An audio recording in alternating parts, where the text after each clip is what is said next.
Hello केम छो बधा। मने छेल्ला 6-8 महीना थया गोठण अने कमरनो प्रोब्लम हतो। मैं राजकोट ऑर्थोपेडिकने बतावेલું છે। તેનો મેં 3 મહિનાનો કોર્સ કરેલો છે, તેનાથી ફેર ન પડ્યો।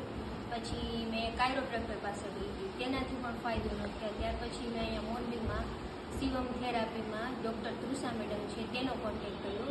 તેનાથી મને ઇવન 90% જેટલો ફાયદો છે કમર અને ગોઠણમાં। એમની ટ્રીટમેન્ટ પણ બહુ ઘણી સારી છે, એમનું નેચર બી ગુડ છે। પ્લસ મને યોગાનો શોખ હતો, પણ દુખાવાના હિસાબે મારા યોગા બંધ થઈ ગયા। હવે મેં યોગા પણ જોઈન કરી લીધા છે અને બહુ સારું છે। જો તમને લોકોને કંઈ પણ પ્રોબ્લેમ હોય તો તૃષા મેડમનો કોન્ટેક્ટ કરશો, બરાબર? Thank you. અને આ મારા સાસુ મમ્મી છે, એને પણ જો મને ફાયદો થયો એટલે મમ્મીને પણ કમર ઘસી। મમ્મીને ઘણા વર્ષોથી પ્રોબ્લેમ હતો, એને પાછળના બેક સાઈડમાં L4 અને L5માં તકલીફ છે અને પ્લસ સાયટિકાના પોઈન્ટ આવ્યા હતા। તો ડૉક્ટરે કીધું કે તમારું ઓપરેશન આવશે। તો મમ્મીનું મન ઓપરેશનમાં માનતું નથી ને પ્લસ અમારા ઇવન ફેમિલી મેમ્બર પણ ના પાડતા હતા કે એવું ન કરે।